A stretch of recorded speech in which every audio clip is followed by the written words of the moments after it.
Hey guys, welcome back to another Helix video. So today I wanted to talk in depth about input routing and scenarios where you may want to bring in more than one instrument and have the Helix process it, or maybe you want to bring in an instrument and process a microphone.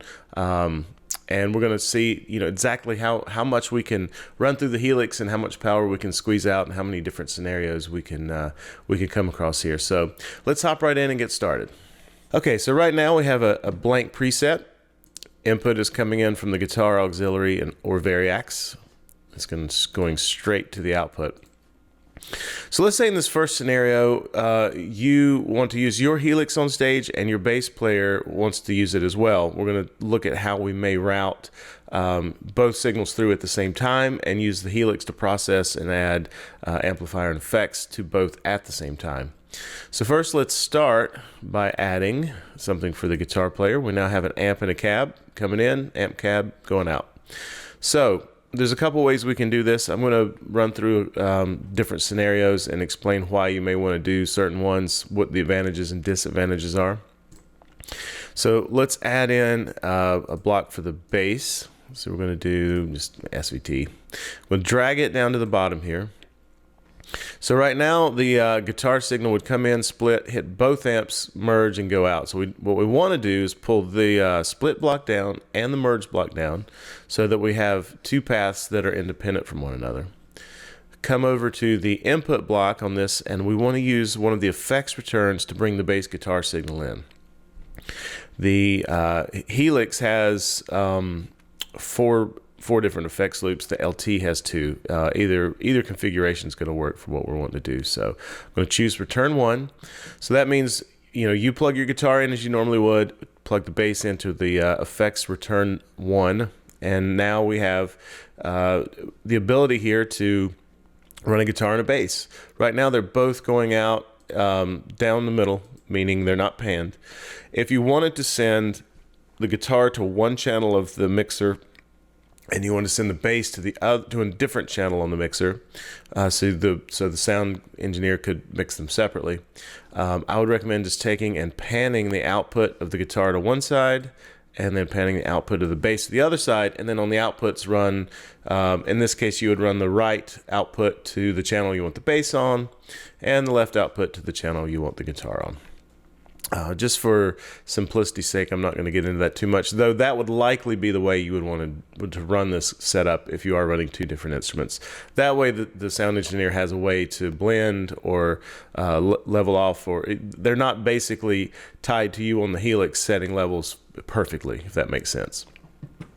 So, of course, as a guitar player, we're addicted to pedals and effects, so let's look at adding some effects to this chain. We'll throw on a distortion. Let's see, maybe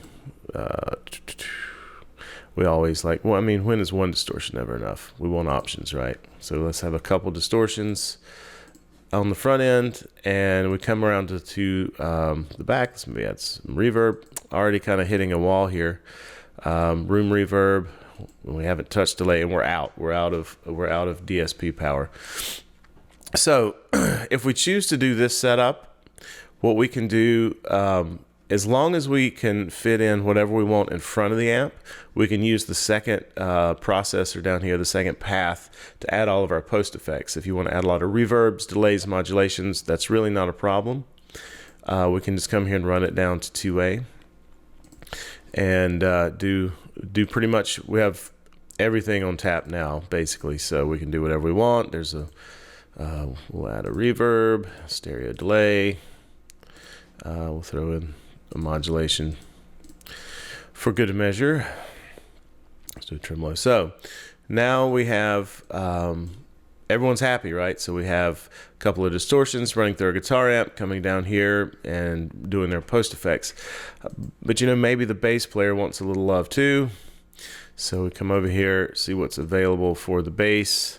Come down, a couple of these are already out of contention. So let's just put that one in there. And let's say the bass, he wants some reverb. Well, he's out of luck. So what we can do here is we can add the bass player's reverb. And what we're going to do is we're going to route it in such a way that it will not interfere with the guitar signal. Same thing we did up here. Pull this down, pull the merge down and pull the input down. So now we have 2A and 2B. Guitar path's running to 2A. Now we're going to run the bass to 2B. So now any effects on 2B are going to be just the bass. So pretty straightforward. Again, we can pan if we want to send these to separate channels. This may not be the ideal way in terms of effects flexibility, because we are limited to what we can put up here in front of the amps because of the DSP requirements. So let's look at a different way of doing this. Let's take the bass amp. I'm going to drag it down to 2B, and then I'm going to take this off. So essentially, we have now the guitar path running on the top down to 2A. So we can put pretty much anything we want guitar-wise. And then for the bass, we now see everything's available. Say we want to do that. Add that drive. Reverb, if the bass wants some delay, no problem.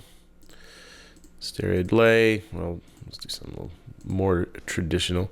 Same thing on the guitar side. We still have, with the exception of the Cosmos Echo, everything's still available. So we still have some DSP to work with. We've freed up this path essentially. With what I mean by free up is we're not using a lot of DSP. Whatever pre-effects the bass may want can go up here, but that leaves us a lot more options to put guitar effects in front of the amp. And we still have the ability to send these down here, so we can put essentially all the post effects for guitar here, and then the post effects for the bass here. You could technically put pre-effects for the bass here. So another way, let's look at actually, instead of doing paths 1A for the guitar and 1B for the bass, just completely separating these out to where the bass is on path 2 and the guitar is on path 1. It's going to be pretty straightforward. We'll kill off, let's just kill off 2B. We're not going to need it. Okay, and then we're going to set this to, actually we're just going to bring this up to where now there's one input here, and we're going to just send this out to the mains, and we're not going to need that. So we're back to 2 paths. So right now we have guitar path on 1, bass path on 2. We need to make sure the bass sound gets in. Change the input block to return 1, and now we're free to treat each path completely discretely and do what you want. This is probably going to be the more or less the way to go, I would suggest. I just wanted to show you both options. When you come to output, again, hard pan if you want to run the guitar to one channel and through the left output, and the bass to the other channel through the right output, or vice versa. It doesn't matter. So this also would work if you wanted to use 2 guitars. First guitar plugs in here, second guitar plugs in here. Of course, instead of a bass guitar amp, we'd want to use a guitar amp. So the exact same principles apply. Everything we've already talked about would apply to this, and would work the exact same way. So let's say, well, if you have a Helix floor, there is a mic pre on there, a very good one, I might add. So if you want to have, say, the top path do all of your guitar stuff, come down to the input of the second. The only issue is, as you can hear, I'm recording the mic input through Helix to my DAW for this video. So if I set this to mic, you're going to hear all the effects coming through, which is not what I want. So pretend that this is mic, okay? We'll just use our imaginations. So I'm just going to throw these up here because I'm probably not going to need them for mic. So kind of standard practice, I guess you'd say, for processing a microphone. We can come over, add a microphone preamp. Maybe we want some compression as well. No need in really doing stereo, unless you have some stereo delay or something you want to put on your voice. I don't see the point of. Typically, I don't think you're going to need stereo for your voice. Maybe an EQ. So now, again, we have input for guitar, input for this would be microphone if not set to aux. So there you go. There's another way you do that. I guess technically, with the auxiliary input or the returns, you should be able to run like you can run a keyboard through here if you wanted to. One thing I haven't mentioned on the return to make sure when you set it up to instrument level and not line level. Okay, so that covers kind of the basics. two people using Helix, or a guitar player that wants to sing and have effects through Helix. So that's going to be probably most use cases. But hey, let's see if we can come up with something a little more. Let's see how far we can push it. So I'm going to free up as much DSP as possible here and kind of see if we can have a little bit of fun. So we have the guitar coming in. Let's say you have another guitar player that wants to be up here with you. We're going to pull this down like we did before. Set this to return 1.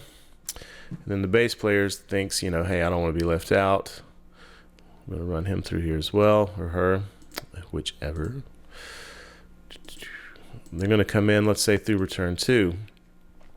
Same thing applies. You're not going to have tons of DSP available up here, but you can put a few things. But all right, so let's say you have an acoustic in the band, and now he's a little upset that he's not getting to come through Helix. Let's throw a mic pre on, pull this down, and set that to return 3.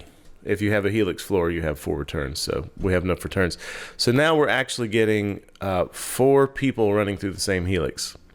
Pretty unlikely scenario, but just wanted to show you can do that. It is possible. So you could have 2 guitars, bass, or this could be a microphone if you also wanted to sing through it. You would just come over here and select mic. For the Variax guys out there, let's take a look at a scenario for that.